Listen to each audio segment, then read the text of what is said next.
ಧರ್ಮಸ್ಥಳದ ವಿರುದ್ಧ ಷಡ್ಯಂತ್ರ ಮಾಡಿದವರಿಗೆ ಕಾದಿದೆಯಾ ಶಾಕ್. ಸಮೀರ್ ಸೇರಿ 6 ಯೂಟ್ಯೂಬರ್ಗಳಿಗೆ SIT ನೋಟಿಸ್ ಕೊಟ್ಟಿದೆ. ಆದರೆ ವಿಚಾರಣೆಗೆ ಇನ್ನೂ ಕೂಡ ಹಾಜರಾಗಿಲ್ಲ ಎಲ್ಲರೂ ಕೂಡ ಅಂತ. ಇವತ್ತಾದರೂ ಹಾಜರಾಗ್ತಾರಾ ಯೂಟ್ಯೂಬರ್ಸ್? ಚಿನ್ನಯ್ಯನ ಹೇಳಿಕೆ ಸಮೀರ್ಗೆ ಸಂಕಷ್ಟ ತರುತ್ತಾ?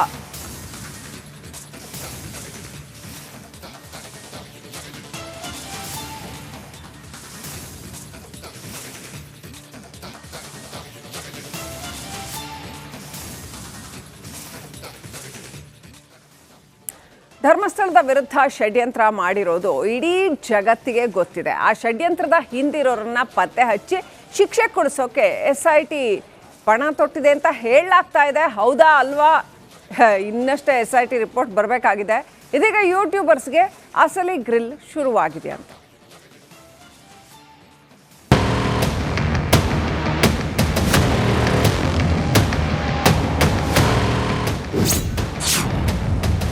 ಧರ್ಮಸ್ಥಳದ ವಿರುದ್ಧ ಷಡ್ಯಂತ್ರ ಕೇಸ್ ತನಿಖೆ ಚುರುಕು. ಎಂದಾದರೂ ವಿಚಾರಣೆಗೆ ಬರ್ತಾರಾ ಯೂಟ್ಯೂಬರ್ಸ್? 6 ಜನರ ಪೈಕಿ ಓರ್ವನಿಗೆ ಗ್ರಿಲ್, 5 ವಿಚಾರಣೆಗೆ ಗೈರು. ಧರ್ಮಸ್ಥಳ ಪ್ರಕರಣಕ್ಕೆ ಸಂಬಂಧಿಸಿದ ತನಿಖೆಯನ್ನು ವಿಶೇಷ ತನಿಖಾ ತಂಡ ಮತ್ತಷ್ಟು ಚುರುಕುಗೊಳಿಸಿದೆ. ಪ್ರಕರಣಕ್ಕೆ ಸಂಬಂಧಿಸಿದಂತೆ ವಿಡಿಯೋಗಳನ್ನು ತಯಾರಿಸಿದ ಹಲವಾರು ಯೂಟ್ಯೂಬರ್ಗಳಿಗೆ SIT ಅಧಿಕಾರಿಗಳು ಮತ್ತೊಮ್ಮೆ ನೋಟಿಸ್ ಜಾರಿಗೊಳಿಸಿದ್ದು ವಿಚಾರಣೆಗೆ ಹಾಜರಾಗುವಂತೆ ಸೂಚಿಸಿದ್ದಾರೆ. ಈ ಬೆಳವಣಿಗೆಯಿಂದ ಯೂಟ್ಯೂಬರ್ಗಳ ಸಂಕಷ್ಟ ಮುಗಿಯುವ ಲಕ್ಷಣಗಳು ಸದ್ಯಕ್ಕೆ ಕಾಣಿಸ್ತಿಲ್ಲ. ಆದರೆ ನಿನ್ನೆ ಹಾಸನ ಮೂಲದ ಓರ್ವ ಯೂಟ್ಯೂಬರ್ ಮಾತ್ರ ವಿಚಾರಣೆಗೆ ಬಂದಿದ್ದು ಇನ್ನುಳಿದ 5 ಗೈರಾಗಿದ್ದರು.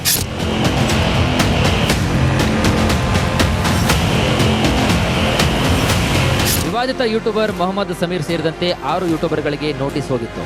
ನಿನ್ನೆ ಬೆಳ್ತಂಗಡಿ SIT ಕಚೇರಿಯಲ್ಲಿ ವಿಚಾರಣೆಗೆ ಹಾಜರಾಗುವ ಸಾಧ್ಯತೆ ಇತ್ತು. SIT ಅಧಿಕಾರಿಗಳು ಈ ವಿಚಾರಣೆಗಾಗಿ ಎಲ್ಲ ಸಿದ್ಧತೆಗಳನ್ನು ಮಾಡಿಕೊಂಡಿದ್ದು ಈ ಬಾರಿ ಯಾವೆಲ್ಲ ಪ್ರಶ್ನೆಗಳನ್ನು ಕೇಳಬೇಕು ಎಂಬುದರ ಕುರಿತು ಅಧಿಕಾರಿಗಳು ಪೂರ್ವ ಸಿದ್ಧತೆಯನ್ನು ನಡೆಸಿದರು. ಆದರೆ ಹಾಸನ ಮೂಲದ ಯೂಟ್ಯೂಬರ್ ಹೊರತುಪಡಿಸಿ ಇನ್ನುಳಿದ 5 ಗೈರಾಗಿದ್ದರು. ಇಂದು ವಿಚಾರಣೆಗೆ ಹಾಜರಾಗ್ತಾರೆ ಎಂಬ ಪ್ರಶ್ನೆ ಮೂಡಿದೆ.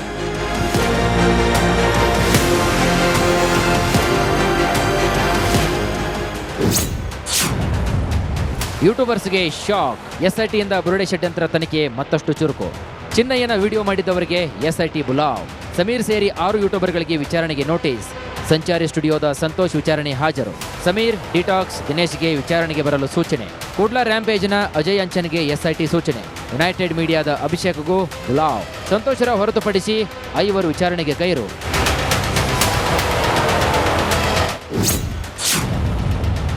ಸಮೀರ್ಗೆ ಸಂಕಷ್ಟ ತರುತ್ತಾನ ಬುರುಡೆ ಚಿನ್ನಯ್ಯ?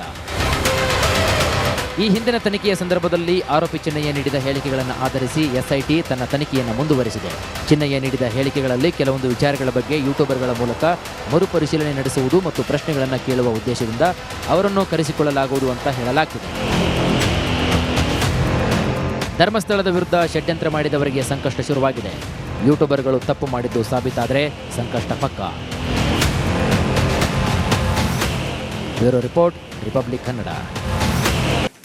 ಧರ್ಮಸ್ಥಳದ ವಿರುದ್ಧ ಷಡ್ಯಂತ್ರ ಮಾಡಿದವರಿಗೆ ಕಾದಿದೆಯಾ ಶಾಕ್. ಸಮೀರ್ ಸೇರಿ 6 ಯೂಟ್ಯೂಬರ್ಗಳಿಗೆ SIT ನೋಟಿಸ್ ಕೊಟ್ಟಿದೆ.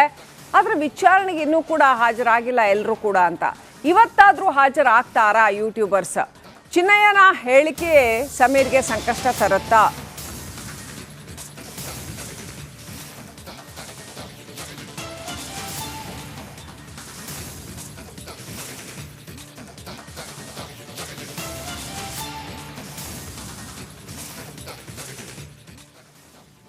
ಧರ್ಮಸ್ಥಳದ ವಿರುದ್ಧ ಷಡ್ಯಂತ್ರ ಮಾಡಿರೋದು ಇಡೀ ಜಗತ್ತಿಗೆ ಗೊತ್ತಿದೆ. ಆ ಷಡ್ಯಂತ್ರದ ಹಿಂದಿರೋರನ್ನ ಪತ್ತೆ ಹಚ್ಚಿ ಶಿಕ್ಷೆ ಕೊಡಿಸೋಕೆ SIT ಪಣ ತೊಟ್ಟಿದೆ ಅಂತ ಹೇಳಲಾಗ್ತಾ ಇದೆ. ಹೌದಾ ಅಲ್ವಾ? ಇನ್ನಷ್ಟೇ SIT ರಿಪೋರ್ಟ್ ಬರಬೇಕಾಗಿದೆ. ಇದೀಗ ಯೂಟ್ಯೂಬರ್ಸ್ಗೆ ಅಸಲಿ ಗ್ರಿಲ್ ಶುರುವಾಗಿದೆ ಅಂತ.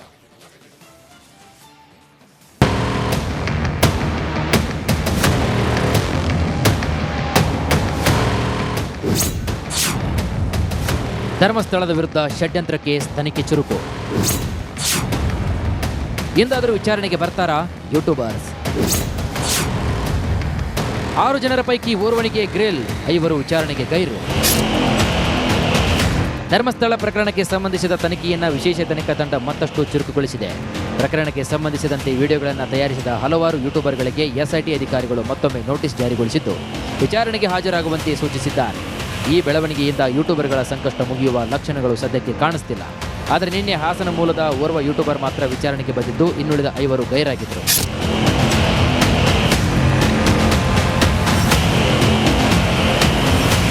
ವಿವಾದಿತ ಯೂಟ್ಯೂಬರ್ ಮೊಹಮ್ಮದ್ ಸಮೀರ್ ಸೇರಿದಂತೆ 6 ಯೂಟ್ಯೂಬರ್ಗಳಿಗೆ ನೋಟಿಸ್ ಹೋಗಿತ್ತು. ನಿನ್ನೆ ಬೆಳ್ತಂಗಡಿ ಎಸ್ಐಟಿ ಕಚೇರಿಯಲ್ಲಿ ವಿಚಾರಣೆಗೆ ಹಾಜರಾಗುವ ಸಾಧ್ಯತೆ ಇತ್ತು. ಎಸ್ಐಟಿ ಅಧಿಕಾರಿಗಳು ಈ ವಿಚಾರಣೆಗಾಗಿ ಎಲ್ಲ ಸಿದ್ಧತೆಗಳನ್ನು ಮಾಡಿಕೊಂಡಿದ್ದು, ಈ ಬಾರಿ ಯಾವೆಲ್ಲ ಪ್ರಶ್ನೆಗಳನ್ನು ಕೇಳಬೇಕು ಎಂಬುದರ ಕುರಿತು ಅಧಿಕಾರಿಗಳು ಪೂರ್ವ ಸಿದ್ಧತೆಯನ್ನು ನಡೆಸಿದರು. ಆದರೆ ಹಾಸನ ಮೂಲದ ಯೂಟ್ಯೂಬರ್ ಹೊರತುಪಡಿಸಿ ಇನ್ನುಳಿದ 5 ಗೈರಾಗಿದ್ದರು. ಇಂದು ವಿಚಾರಣೆಗೆ ಹಾಜರಾಗ್ತಾರೆ ಎಂಬ ಪ್ರಶ್ನೆ ಮೂಡಿದೆ.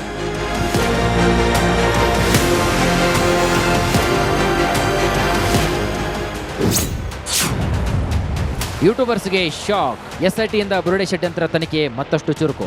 ಚಿನ್ನಯ್ಯನ ವಿಡಿಯೋ ಮಾಡಿದವರಿಗೆ ಎಸ್ಐಟಿ ಬುಲಾವ್. ಸಮೀರ್ ಸೇರಿ 6 ಯೂಟ್ಯೂಬರ್ಗಳಿಗೆ ವಿಚಾರಣೆಗೆ ನೋಟಿಸ್. ಸಂಚಾರಿ ಸ್ಟುಡಿಯೋದ ಸಂತೋಷ್ ವಿಚಾರಣೆ ಹಾಜರು. ಸಮೀರ್, ಡಿಟಾಕ್ಸ್, ದಿನೇಶ್ಗೆ ವಿಚಾರಣೆಗೆ ಬರಲು ಸೂಚನೆ. ಕೂಡ್ಲಾ ರ್ಯಾಂಪೇಜ್ನ ಅಜಯ್ ಅಂಚನ್ಗೆ ಎಸ್ಐಟಿ ಸೂಚನೆ. ಯುನೈಟೆಡ್ ಮೀಡಿಯಾದ ಅಭಿಷೇಕ್ಗೂ ಬುಲಾವ್. ಸಂತೋಷರ ಹೊರತುಪಡಿಸಿ 5 ವಿಚಾರಣೆಗೆ ಗೈರು.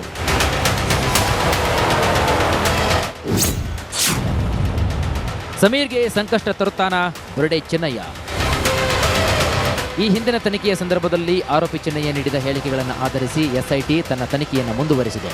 ಚಿನ್ನಯ್ಯ ನೀಡಿದ ಹೇಳಿಕೆಗಳಲ್ಲಿ ಕೆಲವೊಂದು ವಿಚಾರಗಳ ಬಗ್ಗೆ ಯೂಟ್ಯೂಬರ್ಗಳ ಮೂಲಕ ಮರುಪರಿಶೀಲನೆ ನಡೆಸುವುದು ಮತ್ತು ಪ್ರಶ್ನೆಗಳನ್ನು ಕೇಳುವ ಉದ್ದೇಶದಿಂದ ಅವರನ್ನು ಕರೆಸಿಕೊಳ್ಳಲಾಗುವುದು ಅಂತ ಹೇಳಲಾಗ್ತಿದೆ. ಧರ್ಮಸ್ಥಳದ ವಿರುದ್ಧ ಷಡ್ಯಂತ್ರ ಮಾಡಿದವರಿಗೆ ಸಂಕಷ್ಟ ಶುರುವಾಗಿದೆ. ಯೂಟ್ಯೂಬರ್ಗಳು ತಪ್ಪು ಮಾಡಿದ್ದು ಸಾಬೀತಾದರೆ ಸಂಕಷ್ಟ ಪಕ್ಕ. Bureau report, republic Kannada. ಧರ್ಮಸ್ಥಳದ ವಿರುದ್ಧ ಷಡ್ಯಂತ್ರ ಮಾಡಿದವರಿಗೆ ಕಾದಿದೆಯಾ ಶಾಕ್. ಸಮೀರ್ ಸೇರಿ 6 ಯೂಟ್ಯೂಬರ್ಗಳಿಗೆ ಎಸ್ಐಟಿ ನೋಟಿಸ್ ಕೊಟ್ಟಿದೆ.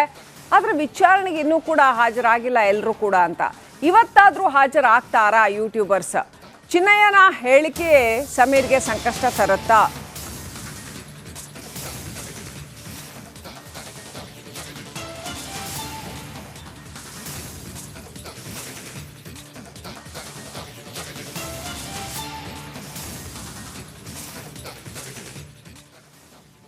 ಧರ್ಮಸ್ಥಳದ ವಿರುದ್ಧ ಷಡ್ಯಂತ್ರ ಮಾಡಿರೋದು ಇಡೀ ಜಗತ್ತಿಗೆ ಗೊತ್ತಿದೆ. ಆ ಷಡ್ಯಂತ್ರದ ಹಿಂದಿರೋರನ್ನ ಪತ್ತೆ ಹಚ್ಚಿ ಶಿಕ್ಷೆ ಕೊಡಿಸೋಕೆ ಎಸ್ಐಟಿ ಪಣ ತೊಟ್ಟಿದೆ ಅಂತ ಹೇಳಲಾಗ್ತಾ ಇದೆ. ಹೌದಾ ಅಲ್ವಾ? ಇನ್ನಷ್ಟೇ ಎಸ್ಐಟಿ ರಿಪೋರ್ಟ್ ಬರಬೇಕಾಗಿದೆ. ಇದೀಗ ಯೂಟ್ಯೂಬರ್ಸ್ಗೆ ಅಸಲಿ ಗ್ರಿಲ್ ಶುರುವಾಗಿದೆ ಅಂತ.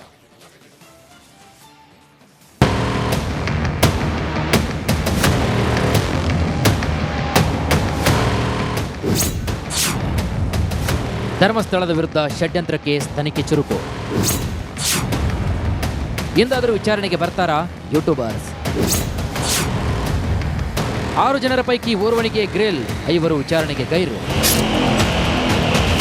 ಧರ್ಮಸ್ಥಳ ಪ್ರಕರಣಕ್ಕೆ ಸಂಬಂಧಿಸಿದ ತನಿಖೆಯನ್ನು ವಿಶೇಷ ತನಿಖಾ ತಂಡ ಮತ್ತಷ್ಟು ಚುರುಕುಗೊಳಿಸಿದೆ. ಪ್ರಕರಣಕ್ಕೆ ಸಂಬಂಧಿಸಿದಂತೆ ವಿಡಿಯೋಗಳನ್ನು ತಯಾರಿಸಿದ ಹಲವಾರು ಯೂಟ್ಯೂಬರ್ಗಳಿಗೆ ಎಸ್ಐಟಿ ಅಧಿಕಾರಿಗಳು ಮತ್ತೊಮ್ಮೆ ನೋಟಿಸ್ ಜಾರಿಗೊಳಿಸಿದ್ದು ವಿಚಾರಣೆಗೆ ಹಾಜರಾಗುವಂತೆ ಸೂಚಿಸಿದ್ದಾರೆ. ಈ ಬೆಳವಣಿಗೆಯಿಂದ ಯೂಟ್ಯೂಬರ್ಗಳ ಸಂಕಷ್ಟ ಮುಗಿಯುವ ಲಕ್ಷಣಗಳು ಸದ್ಯಕ್ಕೆ ಕಾಣಿಸ್ತಿಲ್ಲ. ಆದರೆ ನಿನ್ನೆ ಹಾಸನ ಮೂಲದ ಓರ್ವ ಯೂಟ್ಯೂಬರ್ ಮಾತ್ರ ವಿಚಾರಣೆಗೆ ಬಂದಿದ್ದು ಇನ್ನುಳಿದ 5 ಗೈರಾಗಿದ್ದರು.